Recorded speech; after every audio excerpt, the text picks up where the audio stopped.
Well, while we join Eche Amos, are you there? Yeah, I'm here. Good morning. Good one. We have Eche Amos with us, at least joining us from Jos concerning that game. You are the chairman, Media Officers Forum, and also Media Officer at Nasarawa United. That game against Eyimba, what happened? Well, it was a tricky game altogether. A game that was completely dominated by my side, that is Nasarawa United. And against the run of play, we conceded in the 32nd minute from the very unprecedented position. The goalkeeper was caught napping, and shortly after that, I think about 5 minutes after that, the waiting registered their second goal from a set piece. The same way, the goalkeeper caught napping. It was his debut appearance for Nasarawa United. He joined us during the break or the preseason. And from there on, we dominated. We also scored a goal, thinking that we had reduced the deficit before the break. But while the referee pointed to the middle of the field, the linesman raised his flag and said, no, there was an offside infringement there, so the goal was disallowed.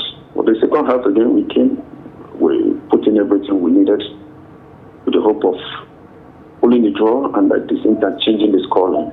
We were only able to score a consolation, and all efforts proved abortive, and that was how it ended. It was a painful result because we never wanted it to be that way from the beginning of the season for us.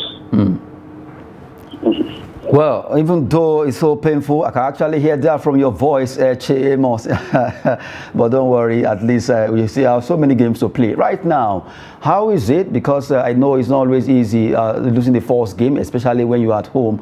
And I know how difficult it is to play against Eyimba, although Nasarawa United and Eyimba knows themselves. But right now, the players, the coaching crew, listen to what the coach was saying. Well, really not blaming the goalkeeper too much, but right now, let's talk about the team, the boys. How are they feeling about this particular loss to Eyimba? You have to let go of the past if you want to get into the future. The disappointment of that day has already been put aside. Immediately after the game, we came back to our hotel rooms, and the coach assembled all the players and the officials and addressed them in a modest way. I told them it was a bad day for everybody. Nobody will be happy with that outcome. But we just have to let go and set our focus on the next task, which is again against Academy Warriors of Maiduguri on Thursday. It was supposed to be during the midweek, but because of the stress for Academy Warriors, they will still be on their way, and there is no way they will get to Maiduguri before Wednesday. They needed to rest, and we also need to rest. We've had about 2 days break, and we should be setting our feet on the road any moment from now. Good one there on the last leg of it. Let's look at, you'll be playing against El Kanemi. That should be in Maiduguri now. According to what you just said, now you'll be entering the road, try to move. What are you looking at against El Kanemi? Yeah, the post-match reaction and the mentality in the team is always this. If a team can come and beat us here, we can equally beat them away from home. We can equally pick points away from home. 2 seasons ago, we won 3 matches away from home at very difficult terrains. Warriors, Heartland of Owerri, Wicked Tourist. Last season, we picked maximum points against MFN. It was a difficult season for us, a season of transition. But this time around, the first match day, we witnessed 4 away wins, 2 home wins, and 4 draws. I think this is excellent.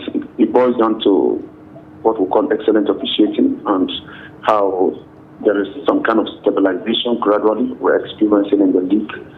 Teams now have confidence to pick points anyway. So we have this big expectation that we will go to Maiduguri and get the maximum points as well.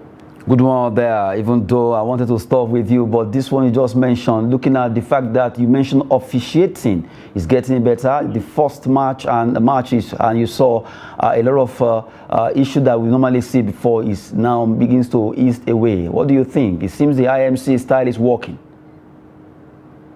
Yeah, when you see misbehavior and unethical practices in professional organizations, you should know that, number one, either the welfare of the staffers is not up to date, or there is poor leadership.